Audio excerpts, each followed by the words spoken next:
Good morning. મારું નામ દ્રીજ છે અને હું પ્રીમિયર સ્કૂલમાં ભણી રહ્યો છું. મેં આજે મારો આ ફાયર ફાઇટિંગ રોબોટ બનાવેલો છે, જે મને ટીઆરપી ગેમ ઝોનના ઇન્સિડન્ટ ઉપરથી ઇન્સ્પાયર થયેલો છે. મને એક દિવસ મારા સર ઓટોમેટેડ સિસ્ટમ વિશે શીખવાડી રહ્યા હતા, જેના ઉપરથી મેં એનો રિયલ લાઈફની અંદર આનો યુઝ કરેલો છે. મેં મારા ફાયર ફાઇટિંગ રોબોટની અંદર 2 ઇમ્પોર્ટન્ટ કોમ્પોનેન્ટ્સનો યુઝ કરેલો છે, જેમાંથી એક છે એના 3 ફાયર અલાર્મ સેન્સર અને એક છે એની અંદરનું લાગેલું આર્ડિનો સર્કિટ.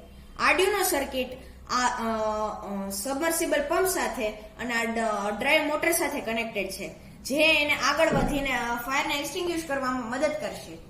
મેં અહીંયા 3 ફાયર અલાર્મ સેન્સર લગાડેલા છે, જેની અંદરથી જો લેફ્ટ સાઈડ ફાયર લાગેલી હશે તો આ robot automatically left side turn કરીને ફાયરને એક્સટિંગ્વિશ કરી નાખશે, અને જો રાઈટ સાઈડ હશે તો એ રાઈટ સાઈડ ટર્ન કરીને એક્સટિંગ્વિશ કરી નાખશે. અને આ મારો અહીંયા એક ટેન્ક રાખેલો છે, જેની અંદર મેં સબમર્સિબલ પંપને રાખેલો છે, જેની સાથે આ સર્વો મોટર કનેક્ટેડ છે, જે પાણીનો 180 ડિગ્રી સુધીનો છંટકાવ કરીને એને આગને બુઝાવવામાં મદદ કરશે. આ મેં એક આપણા લોકો માટે ઇન્સ્પિરેશન માટે એક રોબોટ બનાવેલો છે. જ્યારે કોઈ આપણે ફાયર ઇન્સિડન્ટની અંદર હોય તો ત્યારે આપણું મગજ બ્લાઇન્ડ થઈ જાય, જેના કારણે આપણે કોઈ ઇમ્પોર્ટન્ટ ડિસિઝન લઈ ન શકીએ. અને આ એક ઓટોમેટિક રોબોટ છે, જે એની રીતે ડિસિઝન લઈને ફાયરને એક્સટિંગ્વિશ કરવામાં મદદ કરશે.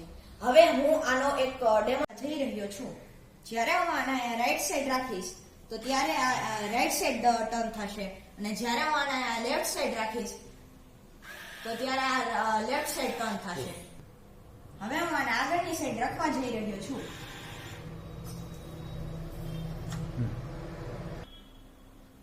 જેમ આગ લાગેલી હતી, પાણીમાં ઓટોમેટિકલી રોબોટ લઈને આગને બુઝાવી દે છે આ સર્વો મોટરની મદદથી.